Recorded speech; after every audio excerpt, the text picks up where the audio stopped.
Fiona, how's things getting on with yourself? Grand, thanks a million for having me. No problem indeed. So tell us, you're actually from the Midlands of the country, but you're living in Dublin. Can you explain all that to us? Yep. Well, basically, I'm in college in Dublin doing French and Italian, and I'm from Tullamore. So I've lived in 4 different places over the last 4 years. So first year I lived in Smithfield, second year I lived in Rathmines, then last year I lived in Fairview, and this year I'm in Drumcondra. So I know Dublin pretty well now. So that's pretty much all rented accommodation that you've been in, is it? Yeah, exactly. Okay, yeah. I got you, yeah. And tell us, how is college going for you? Yeah, it's grand. I'm in my final year now, so thesis due on Monday. So really shouldn't be here, but I said I'd come in anyway. I know, it's going grand. Hopefully next year plan to take a year out and just focus more on the music and see how it goes from there. Yep. Very good. And what made you get into that course anyway? Well, basically it's kind of a long story. I firstly wanted to do French and psychology, but didn't get the points. Then I decided, right, I'll do English and French. And then after like 3 lectures, I decided I didn't like it at all and left that. And I had Italian and French on my CAO anyway. And a friend of mine was doing it, and I asked her how it was going, and she loved it. And I knew I loved languages, so I said I'd try it out, and never had done Italian before, but it was a beginner's course for most of the class. So yeah, and I'm glad I did it now. Like, yeah. Well, certainly with the music, if you know languages, you'll be able to tour in some European countries now, won't you? Yeah, exactly. Yeah, I do a bit of classical singing as well, so it's handy enough for like most of the songs are in Italian or French. So yeah, it's been useful so far. So good stuff. Yeah.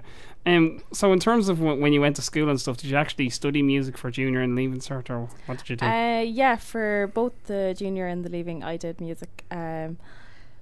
Yeah, really liked it. And I was thinking of doing music for college, but I decided I'd do that on the side and then do the French and Italian.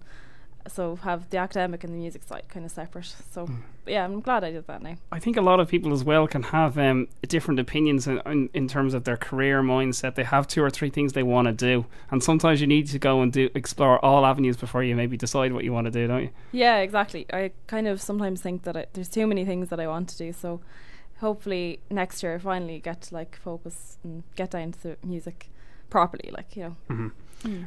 And tell us, how did you get into actually writing songs and stuff? When did you start doing that? I only really started, I'd say, 3 years ago. I'd say it was. One of the first track I wrote is actually on the EP that you just played. It's called Daylight Reverie. So that was the first one I wrote. Literally just wrote it one day in the garden. Just decided I'd finally start writing songs. Yeah, and I always kind of liked writing lyrics before that, and then just find it like it wasn't as hard as you would expect, even though it is hard, but just really liked it and thought it is much better to sing your own songs, of course, than to do covers.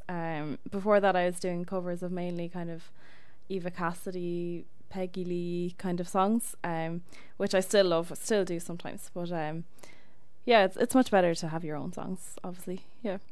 Yeah, fair play for getting into that anyway, it's an interesting avenue to explore anyway. So you kind of write a couple of chords and do a little bit on guitar, do you, when you're writing the song? When you're writing with your lyrics, is it? Yeah, basically I'm not that good at the guitar, so it can work kind of 2 different ways. So I could either write it very simply on the guitar, the lyrics and the music, and then play it for my guitarist, who kind of interprets it and makes it sound like a real song, and then, or else I can just, if the chords are too tricky for me to figure out, I'll just sing it and see how the guitarist works with that. Or another third way that's come in now, just with my latest guitarist, is he would play a few chords and we just kind of jam around, I suppose, and figure out a kind of melody, and then I'd go home and write the lyrics, and then it would all come together. So yeah. Very good indeed. Talk to us about, we're going to chat about music competitions and stuff, and you've actually done a couple of music competitions. Tell us about experiences and stuff that you've done on that, and like what your opinion is of them as well.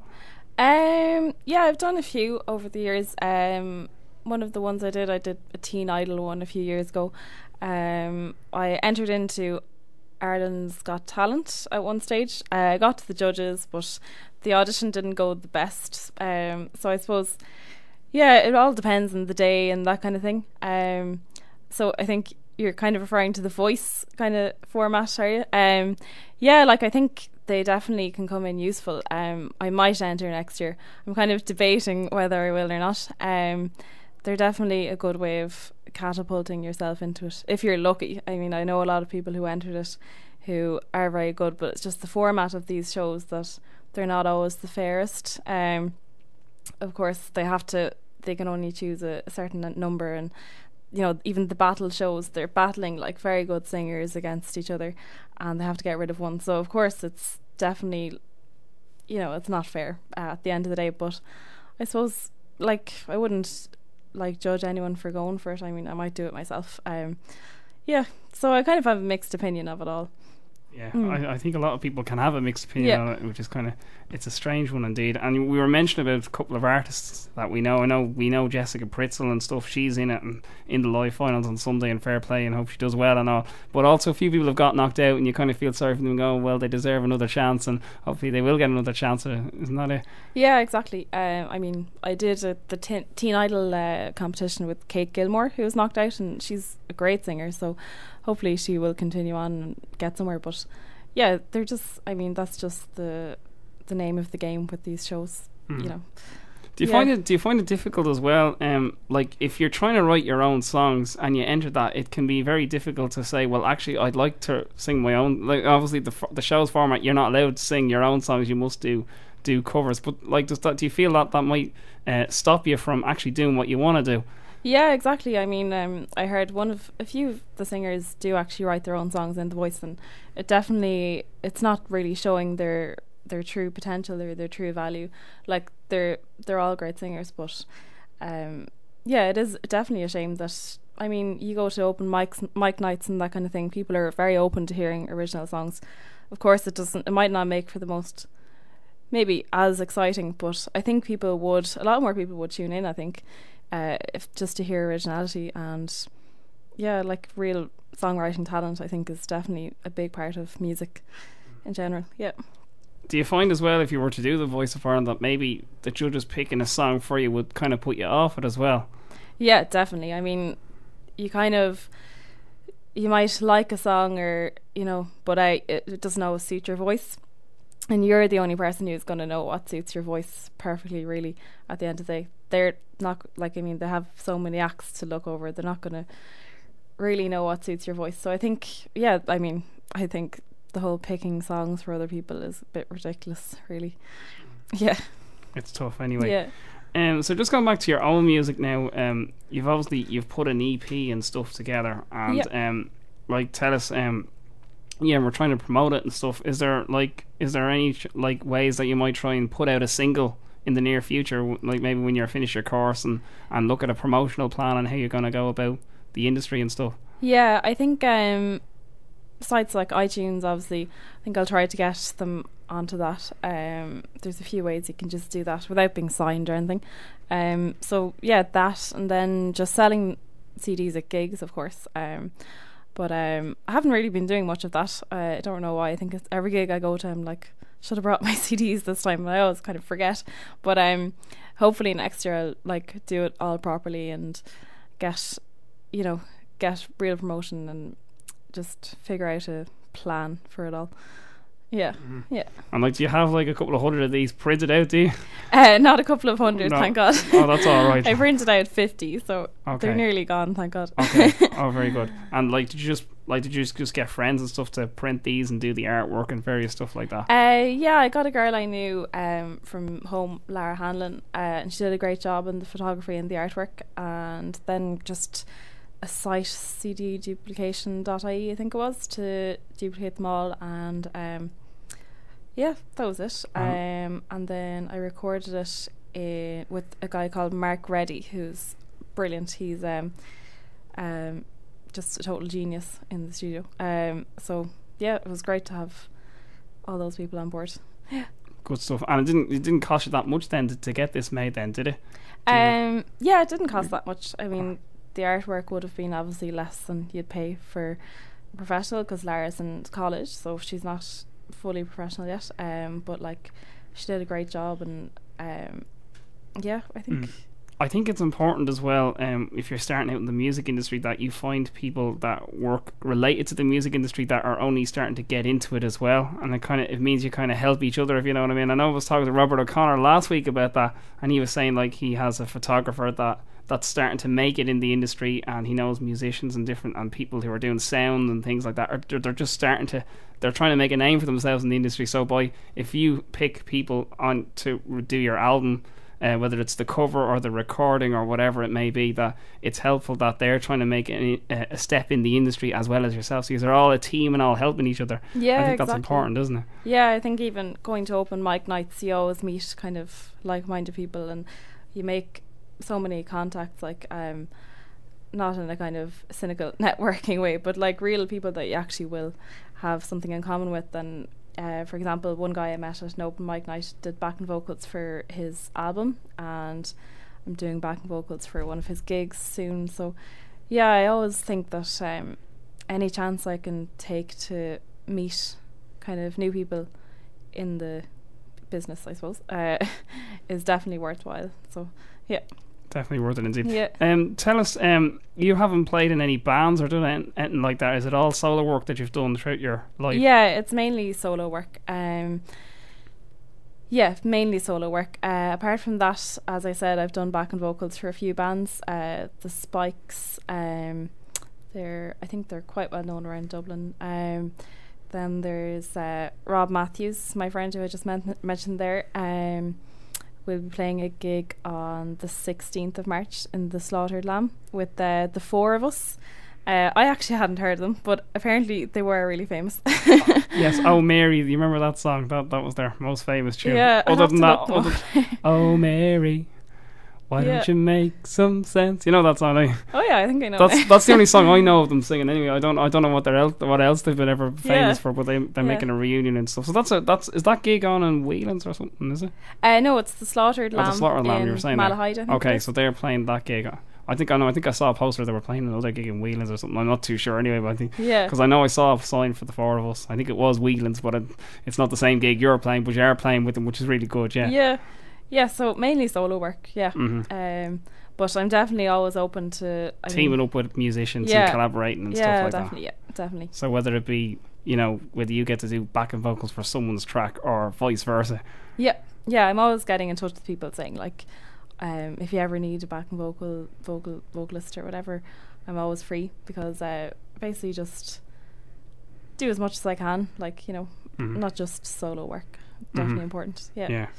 It's always great to get your name and all the credits as well, isn't it? Exactly. Isn't that another thing? Absolutely. So you've got those gigs. Is there any other gigs you're looking at? Is there any? You're probably not looking at festivals and different things yet, are you? So I think I did send a few tracks into a few festivals, but I think I missed all the closing dates. Okay. Unfortunately, but I think those closing dates are starting to come in, aren't they? Yeah, exactly. So yeah, I think, but then again, with the guitar, at the moment it's just guitar and vocals, so it wouldn't really be suited to festivals yet. But hopefully next year, hopefully I'll have a full band together. That's the plan anyway.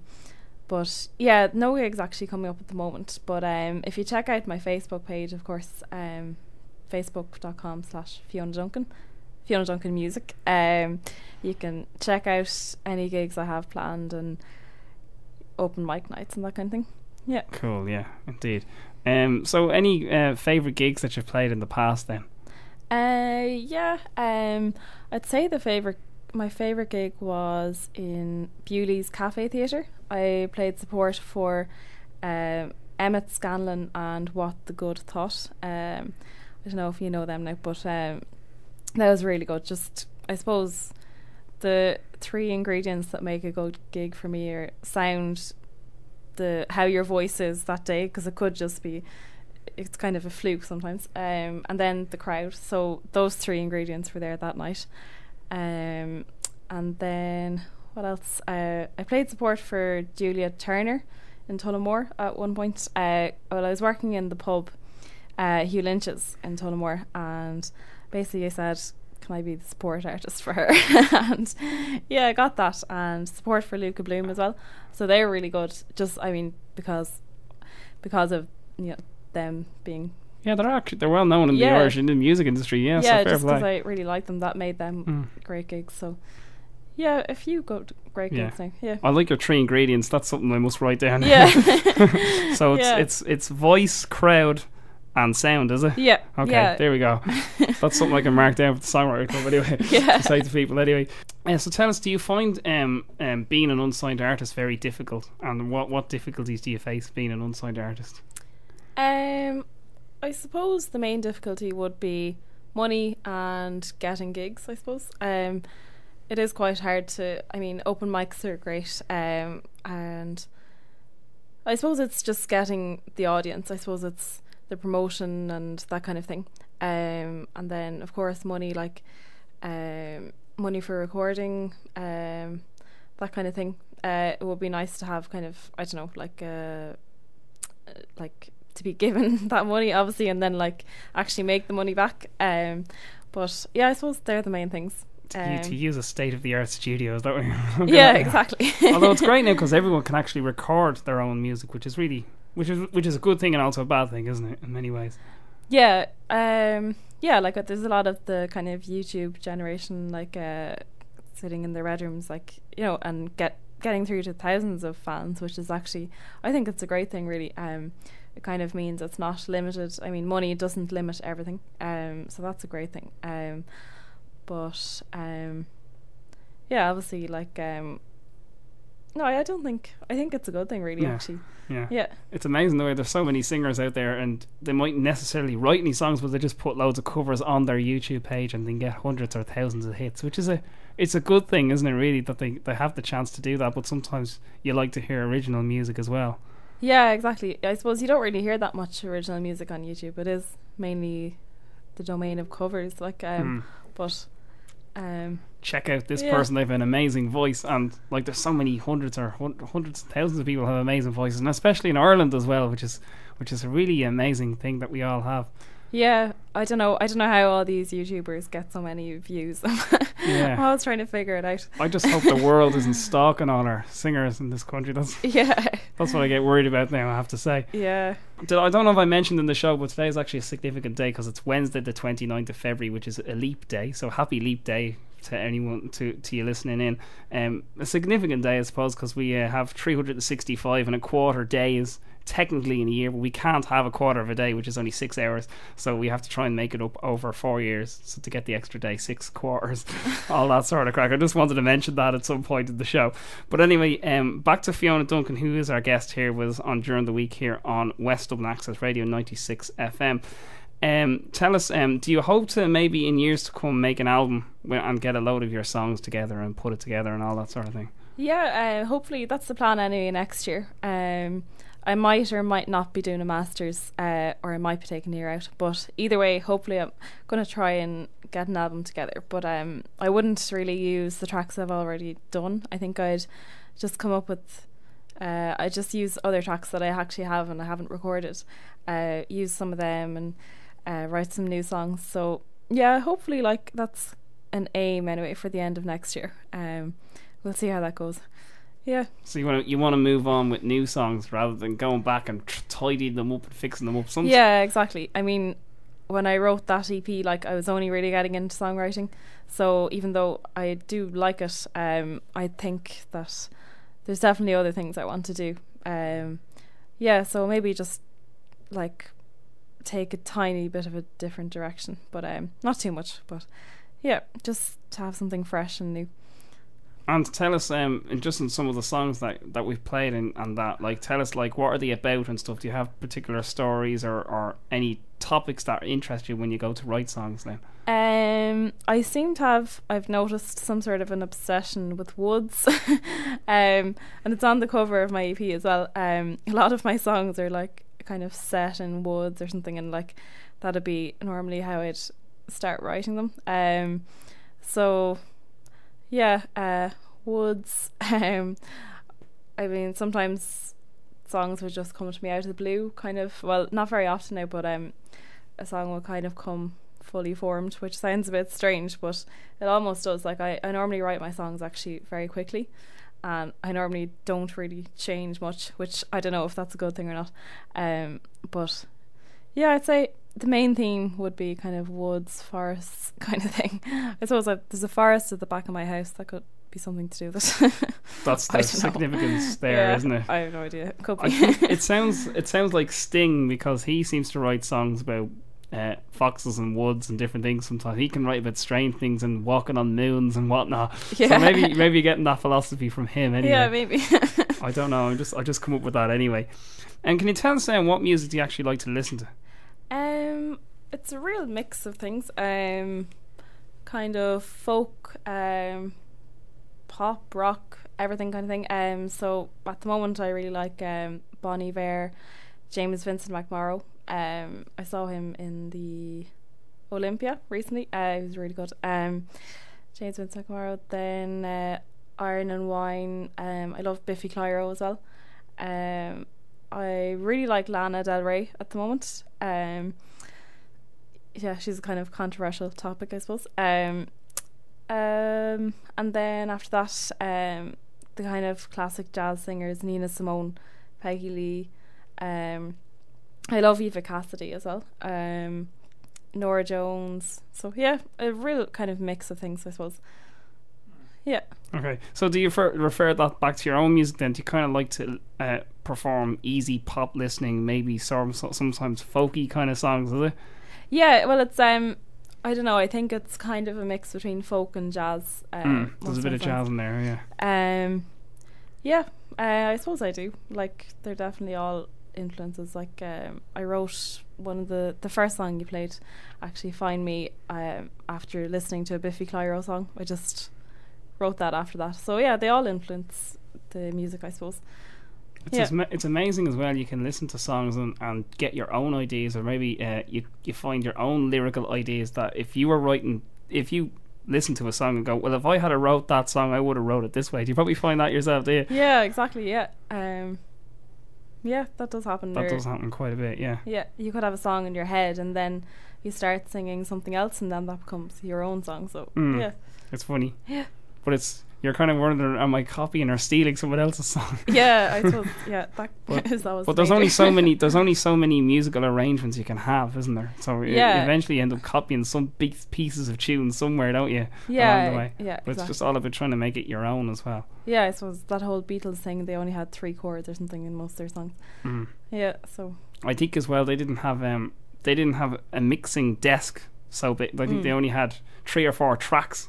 You know the way, like, if you have Pro Tools or whatever, you can have as many tracks as you want, but I think they had 3 tracks. So what they had to do is they had to record something, and then when they played something else, have that playing in the background or something. So that's how they did their tracks, or something really mad way in the 60s, isn't it? Yeah, exactly. Yeah. And I know the recording of some 60s tracks, they're not as good as they are today. Although you'll find some tracks from the 60s, I find some of them the quality is brilliant, and some of them are just awful. Yeah, I think the Beatles were the first people to actually do that whole overlapping of tracks thing.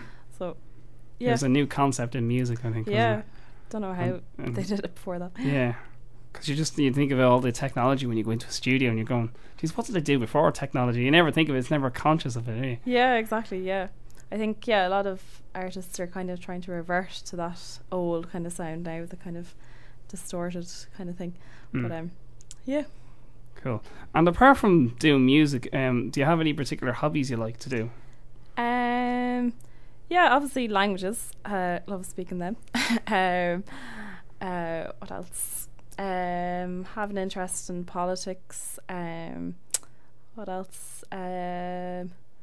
Reading.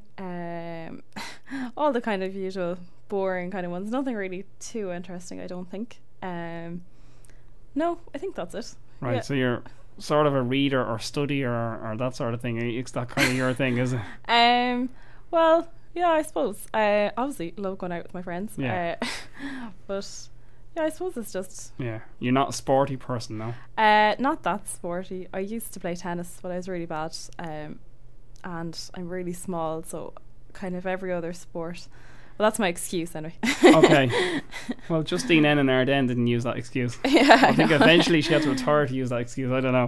But anyway, so tennis then. You probably watch tennis then, do you? Yeah, I sometimes watch Wimbledon and that kind of thing. Yeah.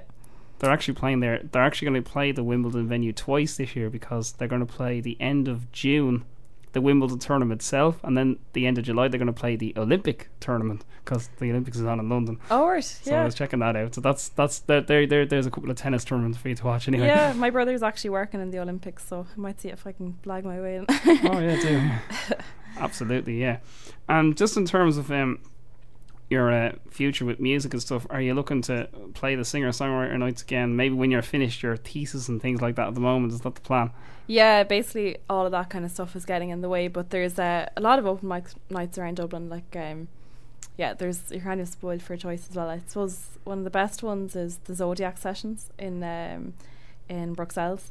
That's a really good one. The talent is always really high there, so yeah, I suppose just do as many of them as I can. I mean, they're not paid obviously, but they're definitely worth it, so just keep on doing them after I'm finished all this. And I must mention as well, you were saying to me before we went on air that you know Dara Cullen, who, well, you know him through Facebook. We don't know him, but I know that him and his dad run a gig called Magic Mondays, and I know they're looking for people, so there's something for you to look into. I actually heard about them. I liked their page there on Facebook, so I'll probably look into that now soon. They're looking for people on Monday nights to play the Magic Carpet Pub, which is a funny name for a pub anyway. I know that Dara was here and told me all about it, which is an interesting gig for people to play. So I would I think it's a good recommendation for yourself or for any artist to go along and play that. Yeah, I definitely keep that in mind. So and also you're going to try and write some more songs and different things as well. Just I normally just keep my phone handy and like sing anything I come up with, and so you're texting it to yourself. I know that kind of thing. So I have a few like stored in my phone that I want to like actually properly write and stuff. So do you find writing songs at night is easier than during the day? Yeah, definitely. Like no, it never really happens during the day apart from my first song. It always just happens in the night. I'm not really sure why, but and do you think maybe the reason was because you're so busy during the day and you've got lots of other thoughts going on, that when you're at night time sitting down you have a chance to think about it, maybe? That must be it, really. And I suppose there's kind of that feeling when everyone else is asleep and you're like still awake. So it's probably the best time, I suppose. It just gives you that chance. I think most people do that anyway. They seem to be able to write better at night. Because you just think sometimes during the day, you have to be somewhere at a certain time and you go, well, I haven't got time to write that now. Exactly. Like I wouldn't ever schedule writing a song. It would just come there is no formula to schedule a song, isn't there now? Exactly. It has to come to you and that. And you were even saying about like writing songs that if probably you find if songs take too long to happen, it generally doesn't happen. Like most of my songs, they're, as I said, they're written very quickly. If you're trying too hard, it's not gonna really turn out right, in my experience anyway. So I think that flash of inspiration or whatever kind of is the best thing. Indeed. And so obviously that's the plan. So you're going to be recording some new songs and try and write some new songs and gig and hopefully get your single and whatever else out there and put a promotional plan together. I think that would be your plan, will it? I recently recorded 2 other songs, so hopefully might make that into an EP or something. That'd be really good. So just tell us, you're on Facebook and MySpace, and we don't really use MySpace anymore and all that crack. But I presume Facebook, and I think you're on Reverb Nation as well, so people can check you out there. And SoundCloud, so it's soundcloud.com/Fiona Dunkin, but it's Dunkin. So cool. And you have tracks up there to listen to as well. Well, thanks very much, Fiona, for being with us on the show this week. Thanks very much for having me. No problem, and I wish you the very best luck in your future career if you're doing music, and all the best with the college course as well and the languages. Thanks very much.